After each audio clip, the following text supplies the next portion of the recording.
Students, I'm your biology teacher Suman Chaudhary. Welcome back to one more video of this chapter, human reproduction. Today we are again discuss a very important topic of this chapter, that is embryonic development or organogenesis.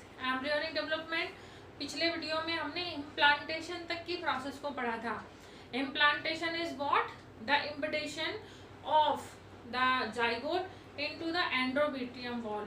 जो हमारी uterus की endometrium wall थी, जो कि सबसे अंदर वाली wall थी, उसमें हमारा जो जाइगोट था वो इम्बिटेड हो गया था for the further embryonic development. कैसे? अब उसके बारे में हम यहाँ पे पढ़ेंगे. ये हमारा मदर वूम्ब है जिसको हम यूट्रस कहते हैं. इसके अंदर अब आप देख रहे हैं कि एक स्ट्रक्चर की फॉर्मेशन होना स्टार्ट हो गई है, जिसको कि हम डेवलपिंग बेबी और फोइटस भी कहते हैं. यहाँ पर जैसे कि आप देख रहे हैं कि मैटरनल ब्लड सप्लाई आ रही है. मैटरनल ब्लड सप्लाई यहाँ पर होना बहुत ज़रूरी है, क्योंकि इसी के थ्रू जितना भी फूड है, ऑक्सीजन है, वो हमारा फोइटस तक पहुँचेगा. अब यहाँ पर एक कनेक्शन देख रहे हैं आप लोग, जिसको हम कहते हैं umbilical cord, umbilical cord. What is umbilical cord? This is the connection between foetus and the placenta. यहाँ पर ही प्लेसेंटा होता है.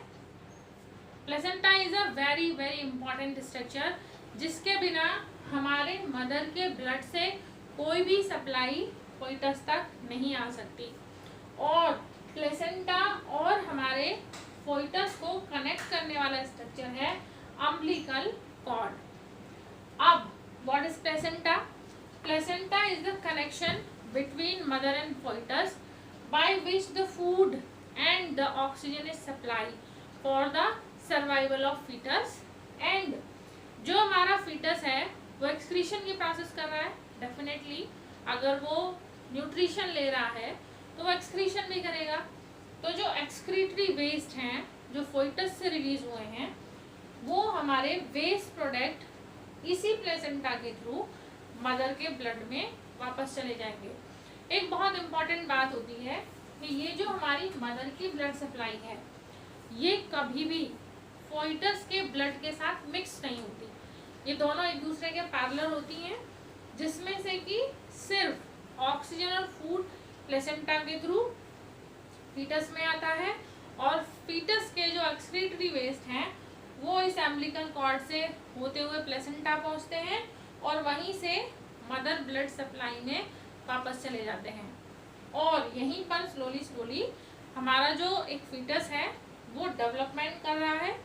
किस तरह से, किस मंथ में किस ऑर्गन की डेवलपमेंट होती है वो हम अभी पढ़ेंगे. अभी तक हमने छोटी छोटी सी 2-3 चीज़ें पढ़ी हैं. सबसे पहली बात क्या पढ़ी है कि हमने जो हमारी प्लेसेंटा है उसकी फॉर्मेशन पढ़ी है.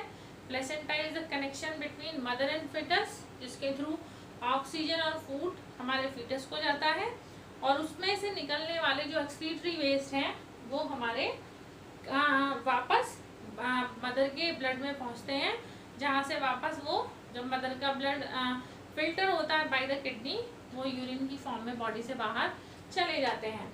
अब हम बात करते हैं उन स्ट्रक्चर्स की जो कि ड्यूरिंग द एम्ब्रियोनिक डेवलपमेंट किस मंथ में किस स्ट्रक्चर की फॉर्मेशन होती है, जिसको हम organogenesis means formation of organs भी कहते हैं. तो सबसे पहले मैंने पिछले लेक्चर में भी बताया था कि जो हमारा मॉड्यूला है, जो 16 सेल स्टेज स्ट्रक्चर था, वो कन्वर्ट हो जाता है 2 लेयर स्ट्रक्चर में. और सबसे बाहर वाली थी ट्रोफोब्लास्ट और अंदर वाली थी इनर सेल मास. तो जो हमारी बाहर वाली थी उससे हमारा डेवलपमेंट होता है कोरियोनिक मलाई का. कोरियोनिक मलाई कुछ नहीं होते, वो एक इस तरह से फिंगर लाइक प्रोजेक्शंस के स्ट्रक्चर होते हैं, जो कि हमारे एम्ब्रियो को यूट्राइन वॉल में कस के पकड़ते हैं, जिससे कि हमारा जो फीटस है, जो डेवलपिंग एम्ब्रियो है, वो वहाँ पर अच्छे से स्टेबल हो जाता है. और जो हमारी इनर सेल मास था, जिसको हम ICM भी कह सकते हैं, वो स्टेम सेल की तरह काम करते हैं. यानी उनमें डेवलपमेंट होता है, और हमारी बॉडी के जो 3 लेयर हैं, एक्टोडर्म, मेसोडर्म और एंडोडर्म, इनकी फॉर्मेशन हमारे इनर सेल मास से होती है. आगे अगर हम बात करें तो प्रेगनेंसी का जो फर्स्ट मंथ है उसमें हार्ट की फॉर्मेशन होती है। हार्ट की फॉर्मेशन सबसे पहले इसलिए होती है बिकॉज हार्ट की फॉर्मेशन का मतलब है कि हमारा जो डेवलपिंग एम्ब्रियो है उसमें ब्लड सप्लाई स्टार्ट हो गई है। ब्लड सप्लाई का मतलब बाय द प्लेसेंटा वो फूड और ऑक्सीजन ऑक्यूपाई कर सकेगा फ्रॉम द मदर ब्लड। अब जो हमारा सेकेंड मंथ है, जो एंड ऑफ सेकेंड मंथ होगा, उसमें लिम्स और डिजिट्स यानी कुछ और ऑर्गन्स की फॉर्मेशन स्टार्ट हो जाएगी, हाथ पैर बनेंगे।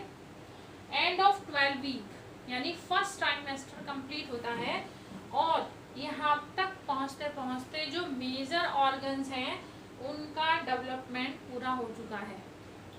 आगे अगर हम 5th मंथ की बात करें तो जो बेबी की बॉडी है उस पर हेयर्स की फॉर्मेशन होना स्टार्ट हो जाती है और 24 वीक्स यानी 6 मंथ के एंड तक पहुँचते पहुँचते जो आईलिड है वो सेपरेट हो जाती है, जो आंखों की ये लेयर है वो सेपरेट हो जाते हैं और पलकों का यानी आई लैशेस का फॉर्मेशन स्टार्ट हो जाता है। एट द 9 मंथ जो हमारा फोइटस है उसका डेवलपमेंट कंप्लीट हो चुका होता है। Now this foetus is completed into a newborn baby और अब ये रेडी है डिलीवरी के लिए, जिस प्रोसेस को हम कहते हैं parturition. Parturition after the complete embryonic development, जब हमारा जो फीटस है वो एक डेवलपिंग बेबी से कंप्लीट बेबी में फॉर्म होता है after the 9th month which is the gestation period of human. After the 9th month जो डिलीवरी ऑफ फीटस है that process is known as parturition. By this process the foetus is come out from the mother womb और ये होता है जो हमारा vigorous contraction of uterine myometrium. Myometrium is the middle layer of uterus.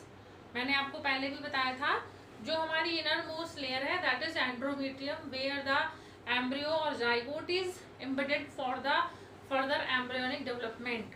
जो endometrium थी वो nourishment का काम करती थी हमारे डेवलपिंग एम्ब्रियो के लिए, डेवलपिंग फीटस के लिए। और जो मायोमेट्रियम है इसका रोल होता है पार्चुरेशन की प्रोसेस में, यानी कि इसके जो कॉन्ट्रैक्शन से हमारा जो फीटस है वो मदर वूम से बाहर आता है। इसके बाद बारी आती है लैक्टेशन की। Lactation period is what after the birth of baby for the feeding of the baby they need milk, so that is known as lactation. Formation of milk in the mammary gland for the feeding of baby, that is called lactation. Lactation period भी species to species vary करता है and it is very important for the feeding of babies. So it's all about this chapter and today we finish it. So if you have any query on Saturday we will discuss about them. Thank you very much.